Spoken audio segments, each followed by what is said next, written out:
discuss about important topic. The name of the topic is percentage.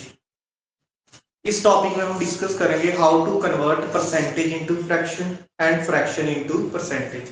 अब आपको पता ही percentage का मीनिंग क्या है, डिवाइड बाय 100। फॉर एग्जांपल अगर किसी भी टर्म के साथ परसेंटेज लगा हुआ है जैसे 100%, तो 100% का क्या मीनिंग है कि आपने 100 को 100 से डिवाइड करना है और डिवाइड करने के बाद जब आप कटिंग करोगे आंसर क्या आएगा आपके पास 1। ओके, सिमिलरली जैसे आपके पास टर्म है 50%। 50% का मीनिंग है कि आपने 50 डिवाइड में क्या लगाना है 100। जब आप कटिंग करोगे 10 से 10 का आंसर 5 1 द 5 5 2 द 10, तो इसका आंसर क्या आएगा आपके पास 1/2।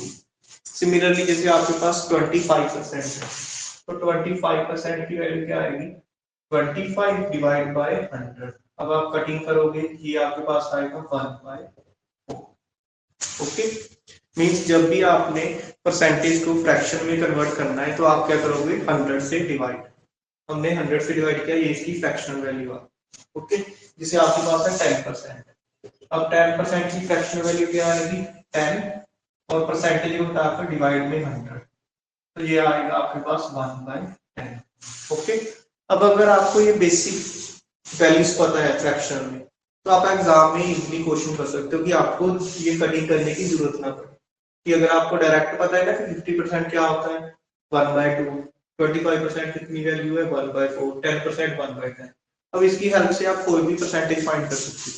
जैसे ये 10% की वैल्यू कितनी है 1/10 है ना, अगर मैं इनके दोनों साइड 2 से मल्टीप्लाई करूं तो 2 से मल्टीप्लाई करने के बाद ये मेरे पास आ रहा है 2 × 1/10, तो 20% की जो फ्रैक्शनल वैल्यू है वो क्या आएगी 2/10।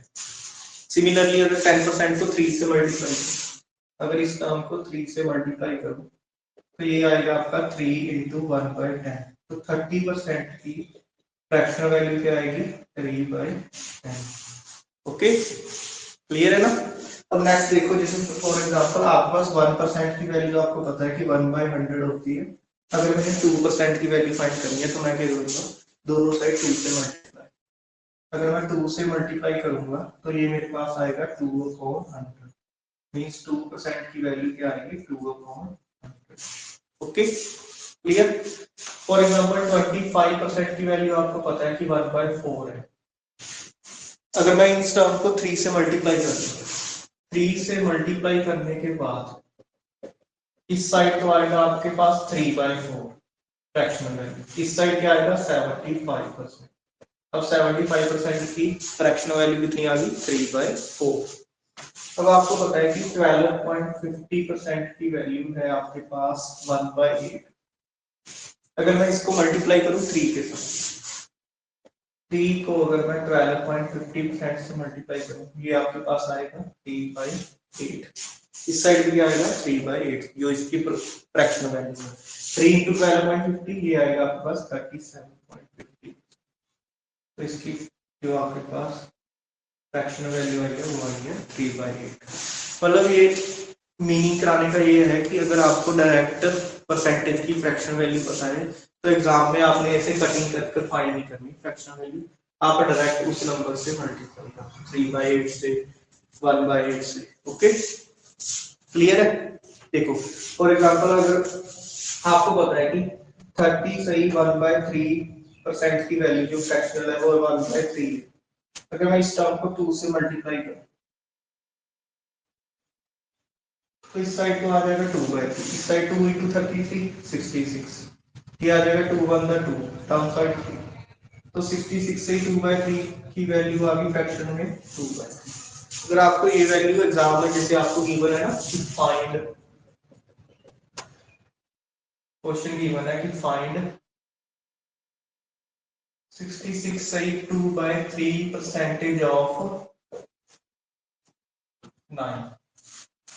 अब कटिंग करने की बजाय वैसे तो डिफिकल्ट है क्वेश्चन की 66 से 2/3 परसेंटेज कौन सी वैल्यू आएगी। अगर आपको डायरेक्ट पता है कि ये 2/3 वैल्यू होती है तो आप डायरेक्टली यहाँ 2/3 लिखकर मल्टीप्लाई करना है, 3 1 3 3 3 8 2 ये आ जाएगी आपकी परसेंटेज वैल्यू 6। फॉर एग्जांपल अगर आपको वैल्यू याद है 25% की तो आप इजीली फाइंड कर सकते हो 25% की फ्रैक्शनल वैल्यू कितनी है 1/4।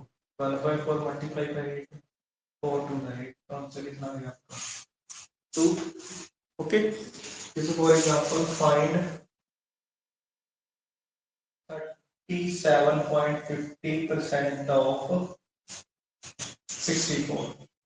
अब अगर आपको 37.50% की वैल्यू पता है फ्रैक्शन में कितनी होती है, कितनी वैल्यू होती है 37.50% की, ये हमने अभी फाइंड किया 3/8. तो 3/8 मल्टीप्लाई बाय 64, 8 के टेबल पे 64 को कैंसिल किया, 8 1 8 8 8 plus 64, ये आंसर आ जाएगा आपके पास 24. ठीक, मतलब ये वैल्यू आपको याद रखनी पड़ेगी, और याद रखना कोई इतना डिफिकल्ट टास्क भी नहीं है. इनको आप 2 से डिवाइड करो, 100 का हाफ 50, 50 का हाफ 25, 25 का हाफ 12.50. इस टर्म को भी 2 से डिवाइड करो, 1/2 1/4 1/8 1/16. तो आप इनका हाफ कर रहे हो, ये इनकी वैल्यूज आ रही है. ओके, क्लियर है ना? चलो आज के लिए इतना बहुत है, बाकी हम नेक्स्ट वीडियो में करेंगे.